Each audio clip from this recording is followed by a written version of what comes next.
Okay, so welcome back, and ooh, let me be honest, I'm not feeling it today. I mean, I'm feeling it, but not really feeling it, you know? Well, in many ways, I'm not feeling it. I have a headache, and yeah, actually, no, that's it. I have a headache. But reading usually gets rid of it. And the flip side, I've been writing some. Been writing some for my story. Props to my English teacher, my former English teacher. She was the best English teacher I ever had. Sad to see her leave our school. So, um, though take mine, this was like a year ago. So,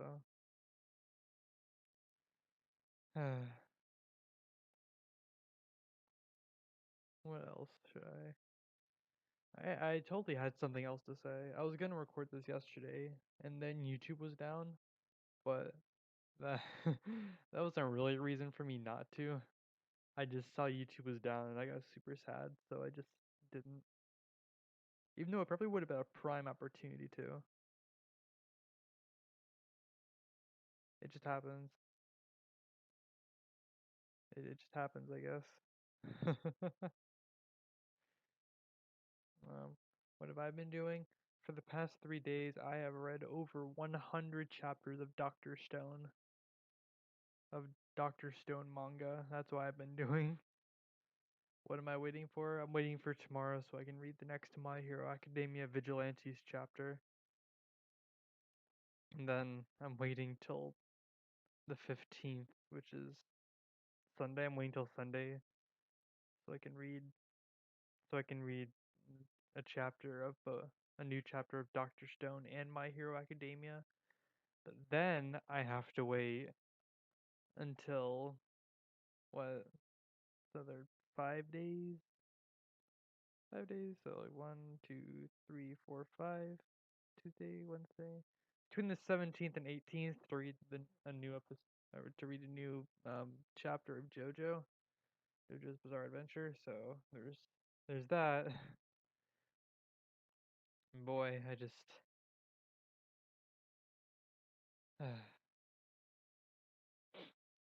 but that's not the point. You're here to hear me read, and English sucks.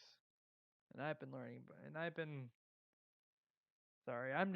Maybe I'm just out of it because I'm forced to study the American Civil War for the 80th time in my entire lifetime. Because let me tell you, the American Civil War is not as interesting as they want you to think. It's really not. It's the war. It's actually really weird to think that in our history, that's the war that's had the most American casualties. That's had quite a lot, even more than World War II.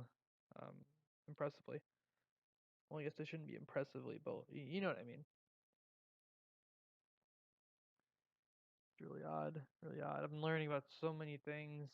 The 49th parallel when we told Britain to get off the land that wasn't even ours, but we made it ours.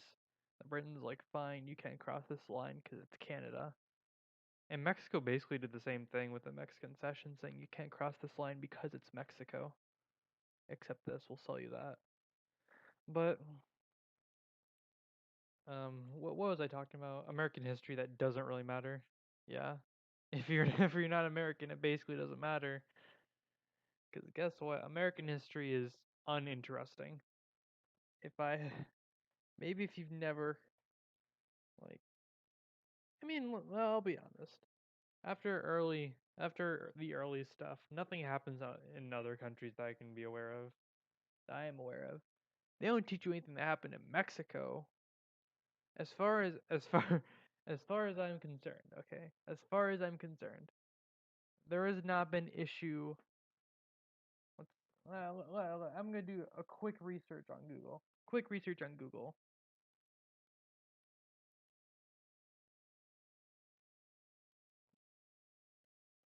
Um, let's see. There's been conflict. Okay, never mind. Never mind. Because if I had to be honest, anything after let's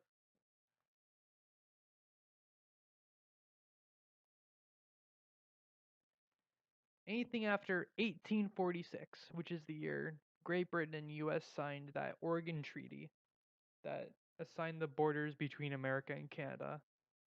I think basically, but ever since 1846, as far as world history tells you in America, nothing happens in Canada past that. We don't have any conflicts with Canada.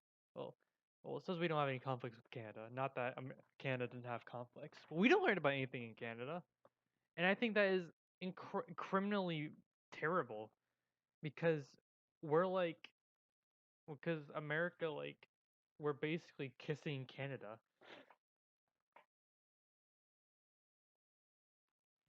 Because it's it's it's it just seems so criminal to me.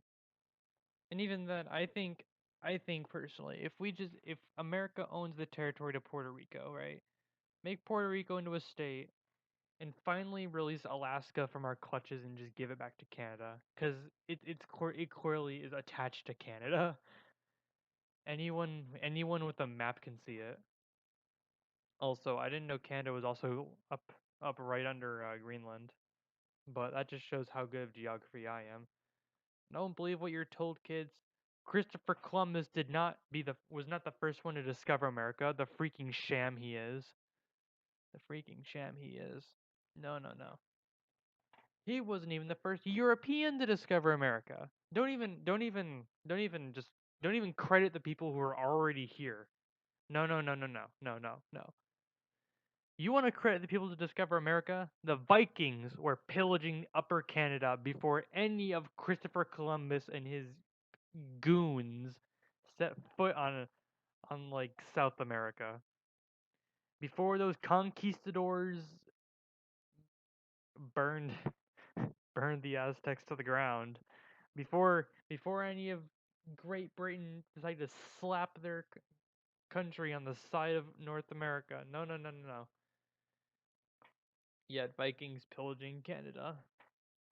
And you know what? At least they had fun doing it. At least they had fun doing it. Oh gosh. I'm tired. At 6:40 at night. That's barely at night actually. But say hurrah, because how deep can I go? Now has 50 chapters technically in total. 50 episodes, but if you count chapter parts, it's got 50 chapters. If you just count like the chapter parts to get and you just smash them all together, it is 26. But don't be so negative. For adjectives are only words that are subjective to the user. Also, disregard what I just said. That was such bullshit. Let me get to reading this now. It's probably gonna have so many outtakes, but I want to do this first try. Actually, let me. I need to pull it up then. What? What is this? Is this the power of Requiem?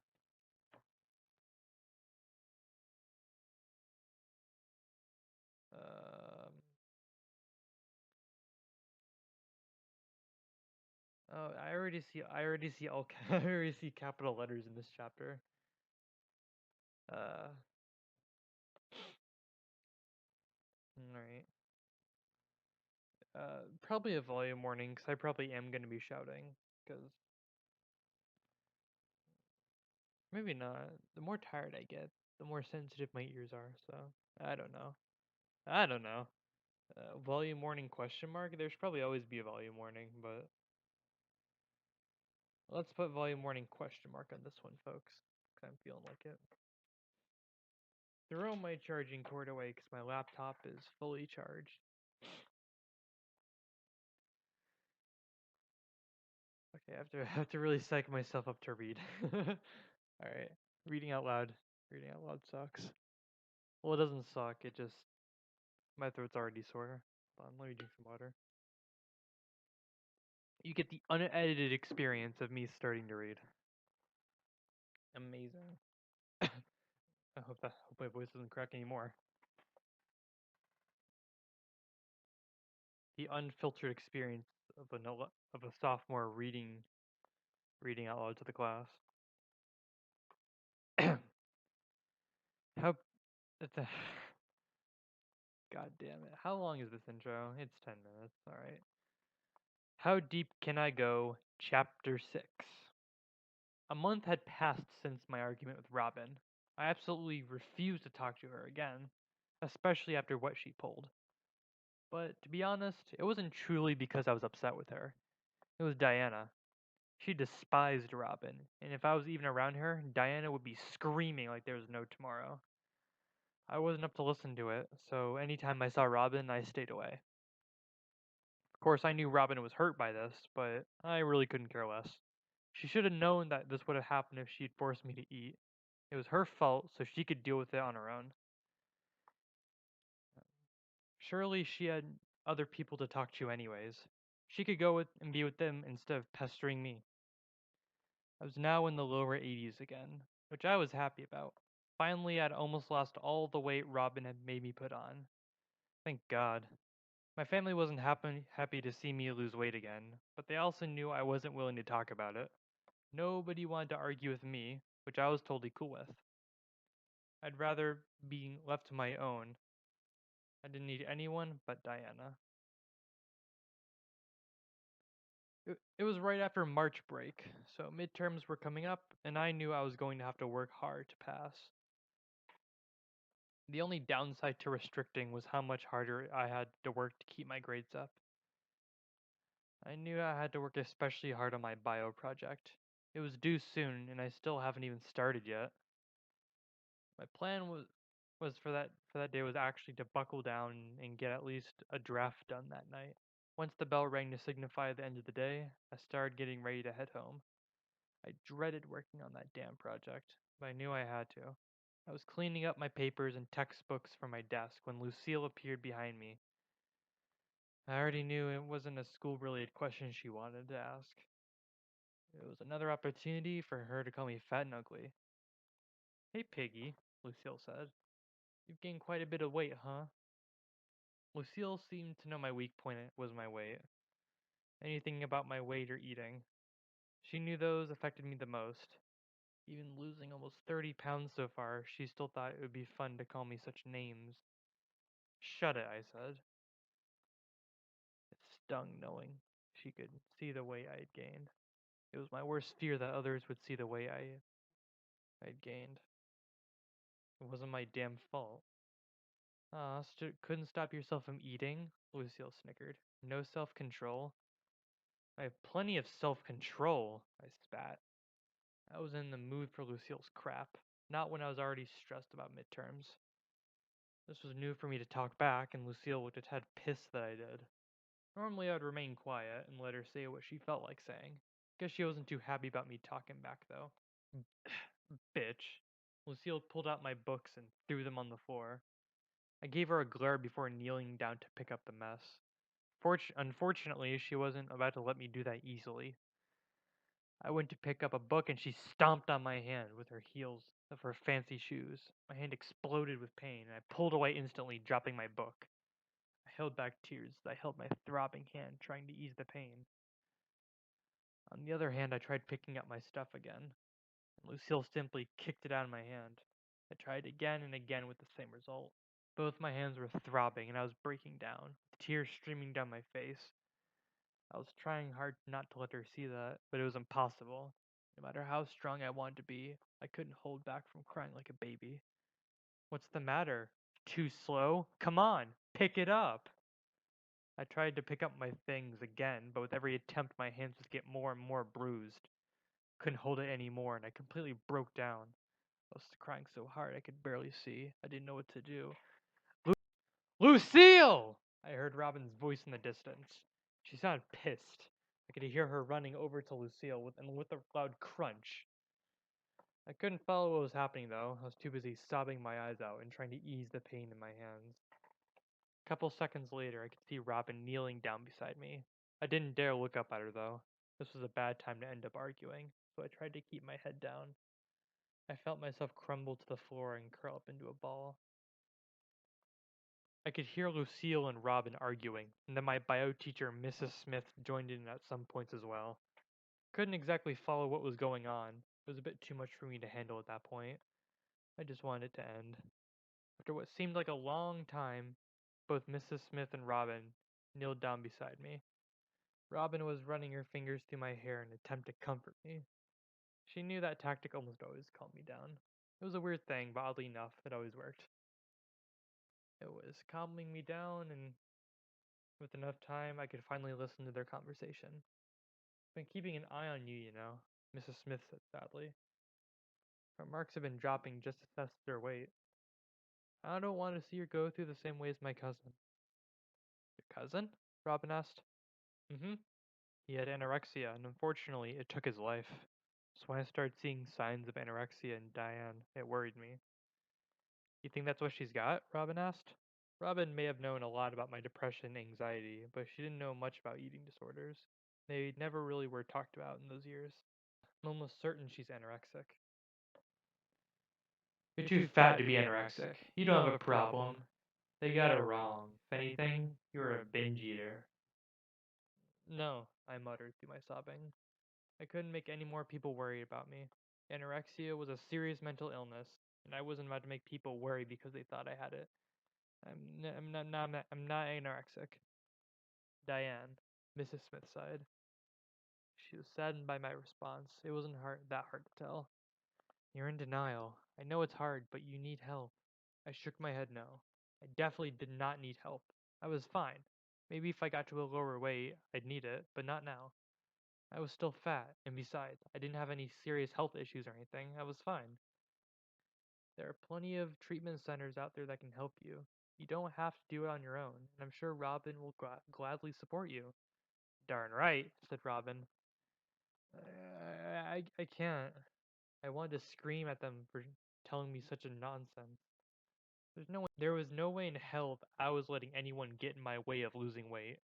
I wanted to tell them that I still need to lose more weight, but I figured it was just gonna put me in a worse situation. Diane, Robin was about to fight with me, but Mrs. Smith signaled her not to. Sweetie, you're at a dangerously low weight, and I don't think you've got much more time you can keep doing this. Eventually, it will kill you, which is why I believe treatment is your best option. You're not in control of this right now, and you need someone else to take control of it for you. I'm really sorry, but I believe you should be in intensive care. No! I managed to gather up my strength to shout. I wasn't taking this bullshit. With all my remaining strength, I pulled myself up. I'm fine. With that, I stormed out. Everything hurt like hell, but I didn't care. I also left my books in class, but once again, I didn't care. Robin would probably try to return them to me anyway. I was so angry for them trying to tell me that I need help. I was fine for fuck's sake. I ended up power walking home instead of taking the bus. I got home, cleaned up my hands, and went to bed. I slept for a couple hours before Dad woke me up. Diane. Dad shook me awake. You awake? I am now, I groaned. Cool, it's dinner, Dad said. Come to the table. I ate earlier, I lied. No, you didn't. I asked Jack and Bella, and they said you haven't eaten at all today. Fine, I grumbled. I was in the mood for more arguing. I could take a small amount and I'd be fine. I pulled myself out of bed, went to reach for my glasses. Forgot about my bruised hands and my dad saw them. What happened to your hand? Dad asked. Nothing. I quickly put on my glasses and hid my hands behind my back. So it's not nothing. He walked over and sat next to me. Can I see? I sighed and put my hands in front of me. He looked shocked about how damaged they were.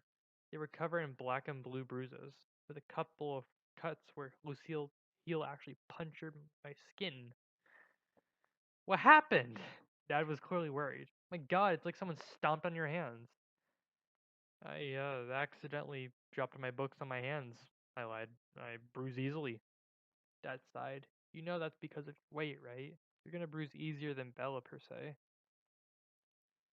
Well, yeah, yeah, I groaned. Well, if you need help with anything, just let me know. I imagine that's quite painful, Dad said. Anywho, time to eat. Let's go. I complied and went to the table. I had to explain to Jack and Bella what happened to my hands. The fake story, of course. I could tell they were a bit skeptical on it, but they didn't say anything. Bella offered to help me carry my stuff around at school, and Jack offered to help with other things I had to do. Honestly, I was lucky to have the siblings I did. So, how's stuff for midterms coming along? Dad asked while we ate. He always tried his best to keep up to date with our lives. Pretty good, Bella replied. I only have a midterm for French class. We have to do an interview. Shouldn't be hard. Same here, Jack said. The three of us were in French class, but I had taken French class last semester. Oh, I also got that stupid chemistry midterm. And biology, which shouldn't be hard. Oh, speaking about biology, Dad said as he looked over my way. How's that bio midterm coming along, Diane? Your teacher emailed me about it, so it must be quite the project. Yeah, it's pretty big, I said. I laughed nervously. And it's, going. In other words, she hasn't started. Jack snickered. He was bad for not letting stuff get done on time and goofing around instead. Oh no, I must be the bad influence. You better get on that project, Dad said. You haven't started at all? I shook my head no. I want to see that draft by Friday, Dad said. We can go through it together and work out any kinks, got it? Yeah, I groaned. No, I really had to work on it. Damn it. Over the next couple of weeks, I noticed Mrs. Smith was actually desperately trying to get me to admit I needed help. She pulled me aside for small chats, acted like she cared about how I was doing, and then bringing up how I should talk to Dad and ask him about getting someone to talk to me. Mrs. Smith had also tried to use Robin against me. She sent her my way quite often to talk to me about it, but I just brushed her off. This was ridiculous. I didn't need help. This went on for a month. I would have thought Mrs. Smith would have given up on me, but she didn't. She kept at it, which made it a real pain in my ass. I had tried to constantly be alert for when she would try to talk to me next, and then find a way to sneak around it. Not only did it tire me out, but it was also time consuming. But it was easier and better than being shipped onto the hospital. Diana had become my only friend. She was reliable and helped me achieve my goals. She was a bit rude at times, but I knew it was for the better. With her help, I was able to lose more weight, though I had to admit I was getting pretty low in weight. I was starting to face the consequences. I was currently maintaining in the high 70s, which seemed amazing, or so I thought. The stairs at the school were practically impossible to do without getting so winded I would be on the verge of passing out. I couldn't stand without stumbling and shaking. My concentration was absolute shit, which was causing my grades to drop dramatically. On top of that, I was freezing 24/7. I figured it would be best to stop losing weight once I hit 75 pounds. I didn't think I could go on much longer without ending up in seriously bad condition. Now, as for my midterms, they weren't looking so well. I had just barely passed the tests in my other classes, and I was barely able to find the energy to work on my bio project. I knew I had to try harder to keep my grades up, but I just couldn't find the energy. I guess I had stopped caring too, because the low grades I was getting didn't even faze me. That's all too. That a lot of that chapter was all had things that were all too relatable. Yes, indeed. When you trust me when I say when you get depressed enough, you do stop caring about your grades. Yeah, it's frightening. It is very true. I'll be honest. When you get depressed enough, it just things around you just stop having meaning sometimes. But my favorite quote from The Alchemist is I think my favorite quote from The Alchemist is definitely the one where I believe it's the alchemist himself that says that the goal of life is to fall down 7 times and get up 8. I just really like that quote. What else is relatable about that? I uh, um siblings are very good. Siblings are wonderful. I have one sibling, an older sister, and she is definitely my best friend. She is so so caring and so kind. And when we play games, man, when you play a video game, you don't normally have that synergy. But me and my sister, we have that synergy when we play games that just like you best not try to challenge our Crom and Robin duo when we play Smash Bros together, bro. Cause team battle, you're getting slapped. But anyway, but, but anyway, uh, what was I saying? There's something in the back of my throat though. But you don't need to know that. What else? I know specifically the one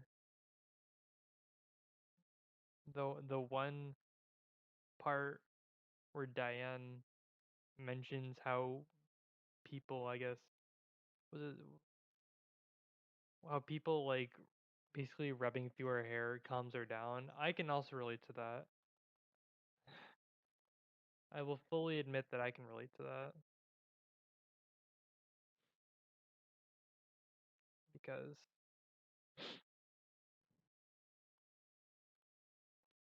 I just I don't know. It's like it it's like I imagine not how dogs, but like how cats like being pet. 'Cause if I had to be an animal, it would be a cat. But it's very weird. Maybe it's a cumulative thing over time. Because like my parents always like kind of rubbed my head, kind of like they were trying to scratch my head while passing by. Um, every girl at school thought my hair was amazing to just run their hands through. So they're damn lucky I never had lice. They're damn lucky I've never had lice, or else. Um, yeah, I think it's probably just a cumulative thing over time. But that was great. How long have I been recording? Half an hour! Damn! I've been recording for 31 minutes. Oh my gosh. That is so long. So I'm just gonna stop right here then. I'm gonna stop right here and say that right now I'm gonna play all the not all of them, but all the moderately interesting outtakes from this chapter right now because I think it would probably be funny. I think it'd be very funny.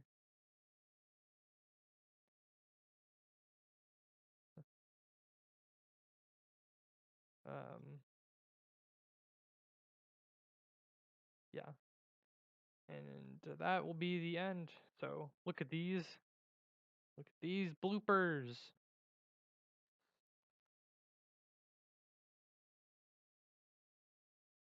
God damn, when you gotta break up disputes with cats. Oh, and this is being kept in then. The only downside was restricting how much harder I could keep my grades up. Bitch. Lucille pulled. Oh, that. Oh no, don't fall for it, Jarrett. Don't.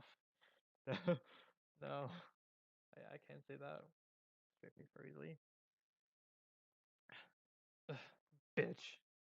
Damn, voice crack. Lucille. Gosh, I didn't raise my voice that high. Dio, I'm going to beat you until you cry. uh, Dio, Seped no ato, Okono no hito, Fed no bito, Sunlight Hero Overdrive. Yeah. Robin says that that'll be the day I eat. A shirt.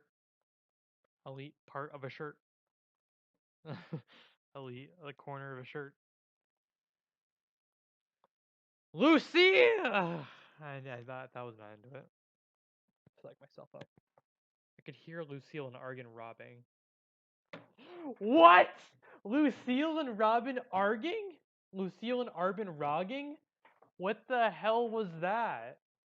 I don't know what that was, but I'm gonna make an outtake section just to show that. That was so fucking amazing and terrible at the exact same time. Yeah, I'm almost serpent. I'm open. God damn it! Why? What's with my mouth? What's with my tongue these days? I can't. That's one sentence. Well, two sentences, but you could just add a comma next to the yeah and yeah. Ugh. Yeah. I was about to say I compiled. I compiled the data. Couldn't stand without simply. I couldn't stand without shumbling